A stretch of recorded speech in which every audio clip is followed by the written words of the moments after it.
My name is Gabriel Kirchhoff, and today I'm here to present to you about the backwards adaptation of mentally afflicted adolescents.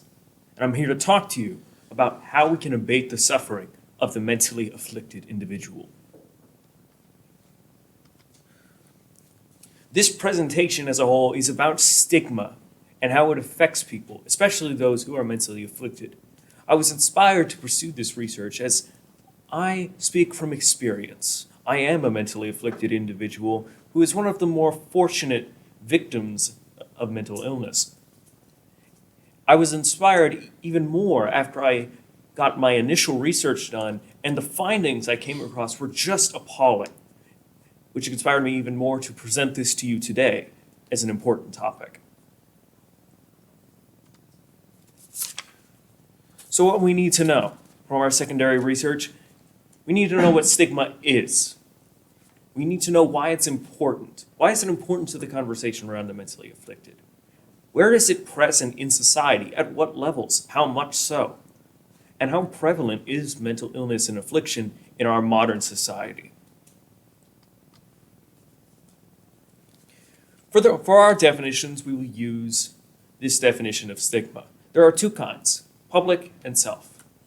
Wakas et al. Refers to stigma generally as a feeling of disgrace, shame, and self-blame that results in social exclusion, isolation, and embarrassment. Stigma is present at all levels of society, according to Wakas et al.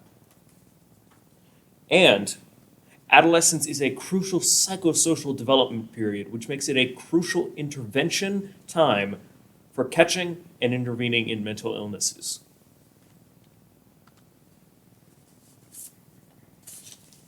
Unfortunately, studies have shown that young people differentiate negatively and have negative views of their mentally afflicted peers. They gain a lot of their perspective on this matter from their personal experience with those that they perceive as mentally afflicted, and also from the general media. However, this is actually a very bad thing, considering that the media portrayal of mentally afflicted individuals is almost always extreme in nature, portraying us as the homicidal maniac or one with a childlike mental perception. And despite efforts to reduce stigma in these studies, none of them were ever proven to be successful.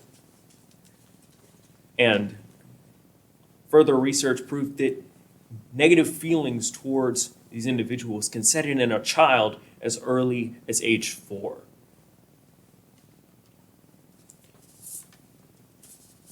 According to Fraunholz et al., students afflicted with mental issues have difficulties educationally. They suffer grade differences, negative grade differences, in middle and high school, and they pursue less post-secondary opportunities. And they further say that just over 1 in 10 pre to mid-teens suffer from some kind of mental illness. That's 1 in 10 of everyone. They go on to say that public schools are an important nexus for support, the bridge between community, the major life that our kids live, and their parents. However, educational professionals have proven to be uneducated in the field of mental health and unable to intervene properly. This is bad because students in these studies do confirm that their support systems are their teachers in these scenarios. So having them have some knowledge at least is very important.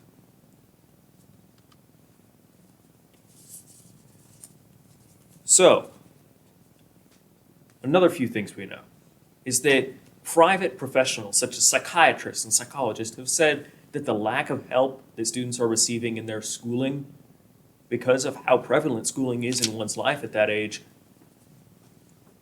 it does not help, and sometimes even hinders private help. So, and some teachers count medicine as the ultimate solution that fixes everything. This is just simply untrue. Anyone who has a mental illness will tell you this. And furthermore, stigma is present in educational professionals, both teachers and staff. So let's wrap up our secondary research here. Stigma is a negative feeling. It causes negative consequences to people who are mentally afflicted in many ways. And it's a problem in society due to the amount of mentally afflicted people that exist in our society and the prevalence of stigma in society. What we can glean is that it may be more beneficial to focus on treatment than focusing on fixing the stigma, because marginalized groups have dealt with stigma for a long time. And mentally ill people are no different. But fixing stigma outright has taken centuries, and many are still going. What we don't know is what this looks like in an actual situation. That's what my primary research sought to remedy. This is an autoethnographic case study, a study of the self, where I decided to study myself and my personal experiences in order to better understand what all of this theoretical knowledge looks like applied in a certain situation. These are the disorders that I do suffer from: anxiety, multiple personalities, and bipolar are some.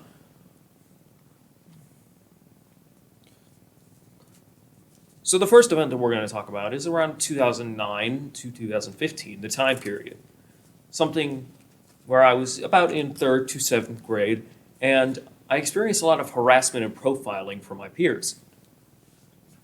This was very important in shaping certain emotional thoughts and habits in my brain, some of which still persist today. However, the important thing here is that I was without a support system from the educational professionals in my life. The schools lacked funding and lacked proper systems to support people who were mentally afflicted. This kind of came to a head in 8th grade when a manipulative student, who I was warned about but I trusted, we got into a verbal altercation that almost ended physically, and the school, despite me actually proving that he was complicit in what had happened, they ignored me and pinned me as the sole aggressor. I was punished heavily. The school itself did not have any kind of support system for mentally ill people. The district refused to fund them for it. So the way we can fix this situation in particular, we need to remove bias from the disciplinary proceedings. And if we can get the district, in this case, to fund an actual program to support a mentally ill student in this situation, it's very possible that this never would have gotten to this point.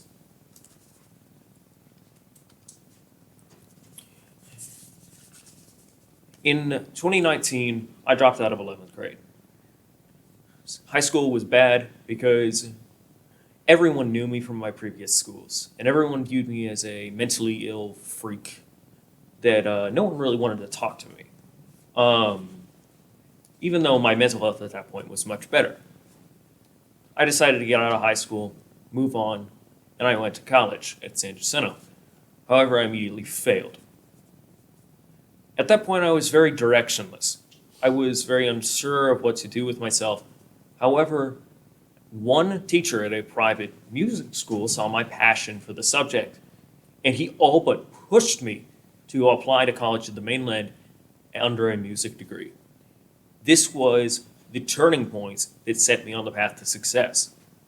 This is proof that with support systems, my parents, this teacher, these people that will actually support someone who is mentally afflicted can change a life in as little as a day. That's why support systems are extremely important. The limitations of this study are plain, but it is my opinion as a researcher that studying multiple cases of mental illness is useless because all cases differ in minute and non-minute ways. However, moving on, what we know is that now we know some things from this study that we did not know before. There are specific things about a practical implementation of the theoretical knowledge. It confirmed a lot of things that we already knew, such as stigma can lead to bad mental health, it's prevalent in peers and superiors, and support systems are crucial. However, it also pointed out that support systems can do just as much harm as they do good. And it also pointed out that hope is always possible for those who are afflicted. It is clear to me from all of the research presented that there is a systematic societal bias against those who are mentally afflicted. Specifically in the time of adolescence, these students, as I will call them, because this is about school, they suffer from a twisted form of adaptation as their superiors do not support them and they go back into these fields of isolation and exclusion from society due to the stigma and profiling of their peers. And it is also my claim that we need to focus on treatment.